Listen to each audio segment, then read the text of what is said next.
बिस्मिल्लाहिर्रहमानिर्रहीम, अस्सलाम वालेकुम। मैं हूं जमशेद खान। आज मैं आपको बताने लगा हूं कि पीके और लाहौर और इस्लामाबाद के दरमियान जो एक नंद बाउच की लड़ाई शुरू हो गई है, उस हवाले से मैं बताऊंगा। ड्रामों में आपने देखा होगा, इंडियन ड्रामों में, पाकिस्तानी ड्रामों में अमूमन नंद और बाउच के दरमियान जो है चुपकलश चलती रहती है। लेकिन ये एक चुपकलश जो है वो अब सियासी सूरत जो है वो इख्तियार कर रही है, और वो चुपकलश क्या है और किन के दरमियान में है, तो आप उसकी तफसील सुने कि यहाँ पर बाउच से मुराद जो है वो बुशरा बीबी है, और उनके नंद से मुराद जो है वो अलीमा खान साहबा है। बाउच साहबा ने तो अपने शोहर की नाफरमानी करते हुए, जो उनको कहा गया था कि आपने जमान पार्क लाहौर जाना है, उसकी नाफरमानी करते हुए पेशावर का रुख किया और पेशावर में जाकर बैठ गई। और साथ में उन्होंने सबको कहा, जो मरकजी की आदत थी, कि आप सारे निकम्मे हो।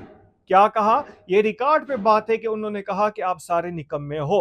लेकिन उसके बाद बारी आती अलीमा खान और उनकी दूसरी हमशीरा कि जब उनकी जमानत हो गई तो उन्होंने भी समझा कि अब अपनी चीजें जो है वो कैप्चर करना चाहिए। चुपकलश जो है वो शुरू हुई थी यहाँ पर रेहाम खान की तलाक के बाद, जब वो तीसरी शादी करने के मूड में थे इमरान खान, तो उस वक्त जो है उन्होंने इसकी मुखालफत की थी अलीमा खान ने कि आपने बुशरा बीबी से शादी नहीं करनी। और काफी अरसे तक, चूंकि इमरान खान पे बहुत ज्यादा होल्ड है अपनी बहनों का, और अपनी बहनों के बहुत ज्यादा सुनते भी हैं, लेकिन इसके बावजूद उन्होंने ये बात जो थी वो नहीं सुनी, इस पे अमल नहीं किया और बुशरा बीवी से शादी कर ली। बुशरा बीवी ने आहिस्ता आहिस्ता उनको अपने खानदान से दूर हटाना शुरू कर दिया, और उसमें काफी हद तक वो कामयाब भी रही। और उसके बाद जो सिचुएशन होती है कि जब इमरान खान जेल में चले जाते हैं, उनके भांजा साहब भी जेल में चले जाते हैं, तो ऑटोमेटिक चीजें जो थी वो अलीमा खान के पास आ गई। तो भाभी भी जेल में, भाई भी जेल में, तो उसके बाद जो लीगल प्रोसीडिंग वगैरह थी, लोगों से मिलना मिलाना था, देना दिलाना था, वो सारा अलीमा खान कर रही थी। और उसके बाद अलीमा खान जो है वो डोमिनेंट हो गई। लेकिन जब वो जेल में बैठी हुई जो बाउच साहबा थी, जो उनकी, वो उनको एक आंख की चीज नहीं बर्दाश्त हो रही थी कि मैं कब निकलूंगी। जैसे ही वो निकली, उन्होंने केपीके का रुख किया। केपीके में भी एक दिन तो बड़ा आराम से गुजरा, दूसरे दिन उन्होंने सीएम की सरबराही में एक इजलास बुलाया और अपने सबसे पसंदीदा तरीन काम, जी हाँ, बुशरा बीबी का सबसे पसंदीदा तरीन काम, कि उन्होंने ट्रांसफर जो थी उस पर पाबंदी लगा दी खैबर पख्तूनख्वा में। बुजदार हुकूमत तो आपको याद होगी कि पंजाब में ट्रांसफर पर कितने पैसे लिए जाते थे, यही हाल यहां पर खैबर पख्तूनख्वा का है। तो बुशरा बीवी ने तो पहले तो ट्रांसफर पर पाबंदी लगा दी। अब देखते हैं कि वहां पे उनको गोगी कौन मिलती है, क्योंकि एक गोगी का होना बड़ा जरूरी है। और हम सुन रहे हैं कि वहां पे एक साबिक मुशीर साहबा हैं, शायद वो गोगी का किरदार अदा करेंगे अनकरीब।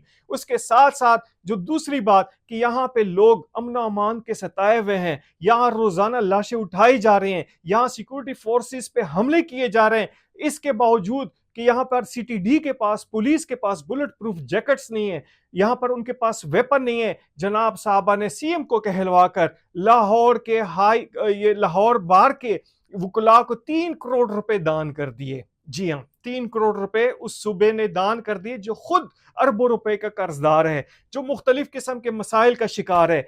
यहाँ पर ये अभी सिर्फ शुरुआत है, आगे आगे देखिए कि होता है क्या। बुशरा बीवी तो जनाब साहबा, उसने तो केपीके की हुकूमत देख ली, लेकिन अलीमा खान जो है, अलीमा खान कहाँ पीछे हटने वाली है। अलीमा खान ने मरकजी क़यादत को काबू में करना शुरू कर दिया। अब अनकरीब देखने में आएगा कि मुस्तकबिल क्या बनता है बैरिस्टर गौहर का, मुस्तकबिल क्या बनता है सलमान अकरम राजा का, और इन दोनों नंद और बाउच के दरमियान ये लड़ाई कहां तक जाती है, कहां पे इख्तिताम होता है। लेकिन इस वक्त सिचुएशन ये है कि यहां पर खैबर पुख्तनख्वा भी की हुकूमत और उसके करता धरता भी बड़े परेशान नजर आ रहे हैं, कि क्योंकि सबसे ज्यादा आमदनी तो इसी ट्रांसफर में थी, सबसे ज्यादा आमदनी तो डिपुटेशन में थी, सबसे ज्यादा आमदनी तो एडिशनल चार्जेस में थी। अब वो सारे मामला तो बुशरा बीबी देखेंगी। बुशरा बीबी पर जब केस चले तो उनका कहना था ये तो घरेलू खातून है, इसको तो कुछ पता ही नहीं है, इसका तो कुछ लेना देना ही नहीं है। लेकिन अब देखते हैं कि उनका कितना लेना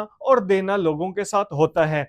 इधर अलीमा खान जो है, अलीमा खान अब परेशान है कि विफाक में अपने आप को किस तरह मजबूत करना है, किसको इन करना है, किसको आउट करना है। लेकिन ये लड़ाई चल पड़ी है। हम भी देखते हैं किसी इंडियन ड्रामे की तरह कि अब इसका एहतिताम कब और कैसे होता है। इजाजत दीजिए, अल्लाह हाफिज।